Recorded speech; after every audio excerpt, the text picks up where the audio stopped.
पिछले एपिसोड में तोवाली ने टेंग मास्टर से कहा था कि अगर तुम नांगोंग डायनेस्टी और इटर्नल इमोर्टल सेक्ट के साथ मिलकर वांगपो होली सेक्ट में अटैक करने में हमारी हेल्प करती हो तो भी मैं तुम्हारे सर्वाइव करने के लिए कुछ कर सकता हूँ। लेकिन हम देखते हैं कि टेंग मास्टर अभी भी इसके लिए पूरी तरह से रेडी नहीं होता, क्योंकि उसे पता था कि वांगपो होली सेक्ट पहले जैसा नहीं है और इसलिए अगर वे इसके ऊपर कोई भी एक्शन लेना चाहते हैं तो फिर उनको इसके बारे में अच्छे से सोचना होगा। इसके बाद उनसे कहता है कि वैसे भी तुम इतने दूर से आए हो, इसलिए तुम यहाँ पर कुछ देर के लिए आराम क्यों नहीं कर लेते, क्योंकि मैं बहुत ही जल्द नानगोंग डायनेस्टी और इटर्नल इमोर्टल सेक्ट को यहाँ पर बुलाने वाला हूँ ताकि मैं इसके बारे में अच्छे से डिस्कस कर सके। लेकिन तभी तोवाली इनसे कहता है कि तुम्हें इसके लिए इतना परेशान होने की ज़रूरत नहीं है, क्योंकि जिसे जो बताना था मैंने उसे पहले ही बता दिया है और अब इसलिए तुम्हें केवल इसके बारे में सोचना है कि तुम किस तरह से इसके बारे में एक्शन लोगे। इसके बाद हम देखते हैं कि वे दोनों यहाँ से आराम करने के लिए जाने लगते हैं, जहाँ पे तोवालिन कहता है कि लुटियन जैसे डीमन इलम से शॉट को ले लेगी तब उसके बाद मैं भी नहीं जानता कि उसका अगला टारगेट टेंग डायनेस्टी होगा और इसलिए इसके बारे में कुछ भी कह पाना बहुत ही मुश्किल है। लेकिन इसके बाद हम देखते हैं कि टेंग मास्टर इसके बारे में ज़्यादा कुछ नहीं बोलता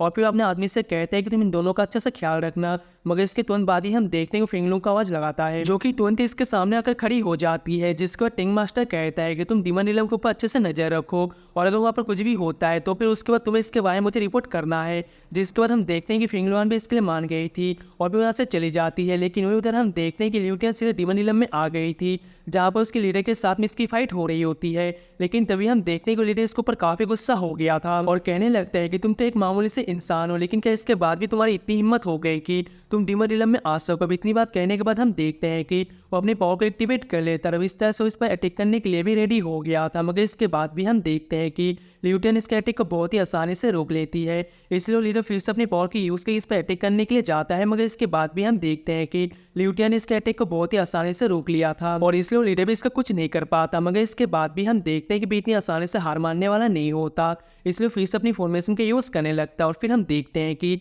उसने अपनी पावर से ल्यूटियन को चारों तरफ से घेर लिया था। लेकिन इसके बाद भी हम देखते हैं कि ल्यूटियन ने इसके अटैक को बहुत ही आसानी से रोक लिया था और इस तरह से वो भी अपनी पावर के यूज़ के इस पर अटैक कर देती है। जिसके बाद हम देखते हैं कि वे लीडर भी समझ गया था कि इसके सामने कुछ भी नहीं कर पाएगा और हम देखते हैं कि वे इसके सामने अपनी जान की भीख मांगने लगता है। लेकिन हम देखते हैं कि ल्यूटियन उससे मैजिक शॉट के बारे में पूछने लगती है, क्योंकि वो जानना चाहते थे कि इस टैंक प्लेन से जो शॉट चुराया था वो कहाँ पर है। अब इसको लीडर कहता है कि अगर तुम्हें पसंद है तो मैं तुम्हें उसे दे सकता हूँ। लेकिन इसके बाद भी हम देखते हैं कि ल्यूटियन को इसके बारे में कोई भी चिंता नहीं होती, इसलिए भी अपनी पावर की यूज़ करके तुरंत इस पर अटैक कर देती है और अब इस तरह से हम देखते हैं कि उसने इसे मार दिया था। लेकिन इसके बाद हम देखते हैं कि वो सीधे मैजिक शॉट के सामने आ जाती है, जहाँ पे वो कहने लगती है कि ये तो लाइट एक्टिवेट वाला होमिंग शॉट है जिसने कि एक बार पूरे हेवन वर्ल्ड को भी हिला दिया था। लेकिन अब ये शॉट भी आखिरकार मेरे पास में आने वाली है और इसलिए होमिंग सुप्रीम मेरा कुछ भी नहीं कर सकता। लेकिन फिर हम देखते हैं कि तुरंत अपनी पावर के यूज़ करते हैं और इस तरह से उसने शॉट को ले लिया था। लेकिन उधर हम देखते हैं कि तियानो के पेरेंट्स भी यहाँ पर आ गए थे, जहाँ पे उसकी मदद उससे कहने लगती है कि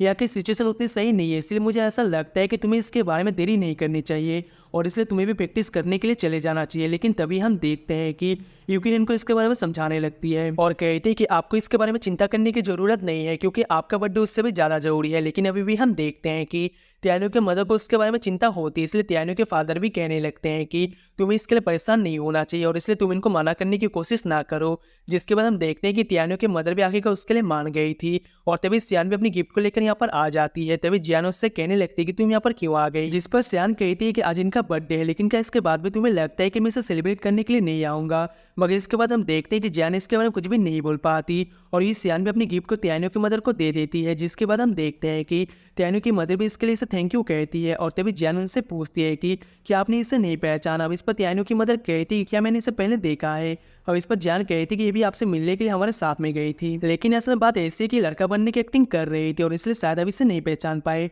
जिसके बाद हम देखते हैं कि तियानो की मदर को भी इसके बाद समझ में आ गया था और फिर उस सियान से कहती है कि मैंने ऐसा उम्मीद नहीं किया था कि तुम इतनी सुंदर हो। लेकिन तभी हम देखते हैं कि सियान जियान को चिढ़ाने लगते और कहती है कि देखो आज आंटी ने भी बोल दिया कि मैं इतनी सुंदर हूँ और इसलिए तुम मेरे सामने कुछ भी नहीं हो। इसके बारे में सुनती जियान इस पर काफी गुस्सा होने लगती है। लेकिन हम देखते हैं कि मिंगे इसे शांत कर देती है और इसलिए जियान इसके बारे में कुछ भी नहीं बोल पाती। लेकिन तभी तियानो की मदर कहती है कि तुम सभी बहुत ही सुंदर हो। फिर हम देखते हैं कि सियान से अपनी सीट को लेने के लिए कहती है, जिसके बाद हम देखते हैं कि सियान भी इसके लिए मान जाती है, वो भी अपनी सीट पर आकर बैठ गई थी। मगर तभी हम देखते हैं कि मिस बिंग भी यहाँ पर आ गई थी, इसलिए तियानो के पेरेंट्स तुरंत इसके सामने आकर खड़े हो जाते हैं और कहते हैं कि हम तो आपको वेलकम करने के लिए भूल गए और इसलिए आप इसके लिए हमें माफ कर देना। लेकिन फिर हम देखते हैं कि मिस पिंग इसके बारे में ज़्यादा कुछ नहीं बोल पाती और कहते हैं कि नहीं ऐसा कुछ भी नहीं है। वही जहाँ समझ गई थी कि अंकल और आंट थोड़ा सा घबराए हैं जब कोई मिस पिंग उनसे कहती है कि आपको इसके बारे में ज़्यादा चिंता करने की ज़रूरत नहीं है क्योंकि आप तो मेरे लिए असल में गिफ्ट है। लेकिन अभी भी हम देखते हैं कि उनको इसके बारे में ज़्यादा कुछ समझ में नहीं आ रहा था और इसलिए मिस पिंग त्यानो को यहाँ पर आने के लिए कहती है, जिसको त्यानो उनसे कहता है कि आप यहाँ का कोई आउटसाइडर नहीं है और इसलिए आपको इसके सामने उतना पोलाइट होने की जरूरत नहीं है। लेकिन अब इसके बारे में सुनकर उसकी मतलब और ज़्यादा परेशान हो जाती है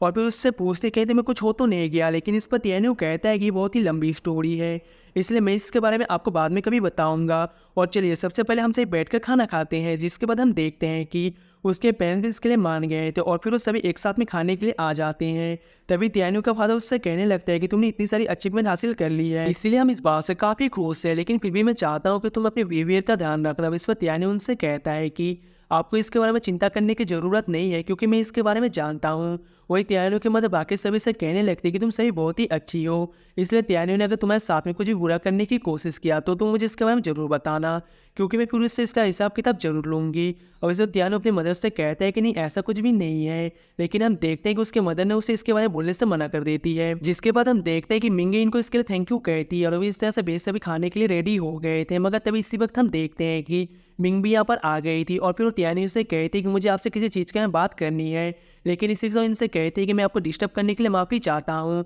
लेकिन इस पर त्यानो की मदर कहती है कि कोई बात नहीं क्योंकि बिजनेस मैटर सबसे ज़्यादा जरूरी है। फिर मिंग ने बताती है कि मास्टर एंसन ऑर्गेनाइजेशन से एक मैसेज आया है जिसके अनुसार डीमन रिलम डिस्ट्रॉय हो गया। लेकिन इसके बारे में सुनकर त्यानो समझ जाता है कि ये काम जोरी 6 फैमिली इमोर्टल एम्पायर का है और फिर मिंग से पूछता है क्या तुम्हें इसके पीछे के रीजन के बारे में कुछ पता चला। लेकिन फिर हम देखते हैं कि मिंग को इसका कुछ ही पता नहीं होता, जिस पर त्यानो मिंग से कहता है कि सबसे पहले तुम तो यहाँ से जाओ और सबको बोल दो कि सभी लोग प्रैक्टिस करना शुरू कर दे क्योंकि वैसा लगता है कि उनके साथ में हमारी बैटल होने वाली है और हो सकता है कि बहुत ही जल्द तियानफा माउंटेन के ऊपर भी अटैक करना शुरू कर दे। जिसके बाद हम देखते हैं कि मिंग भी यहाँ से चली जाती हुई त्यानो की मदर उससे कहती है कि एनिमी पूरी तरह से रेडी है और इसलिए तुम्हें भी अपनी कल्टीवेशन के ऊपर ध्यान देना चाहिए। लेकिन इस पर त्यानो कहता है कि आपको इन जैसी छोटी चीज़ों के बारे में चिंता करने की ज़रूरत नहीं है क्योंकि चाहे यहाँ पर कुछ भी क्यों ना हो जाए लेकिन कोई भी हमें आपके बर्थडे को सेलिब्रेट करने से नहीं रोक सकता। अब इसलिए इनसे कहता है कि आप इसके बारे में कोई भी चिंता ना कीजिए क्योंकि अगर किसी ने भी ऐसा करने की कोशिश किया तो फिर हम उसे किसी भी कीमत पर जिंदा नहीं छोड़ेंगे। लेकिन वही उधर हम देखते हैं कि फेंगलुआन टिंग मास्टर के सामने आ गई थी जहाँ पर इसे बताते हैं कि डीमन रिलम पूरी तरह से रिस्टोर हो गया है।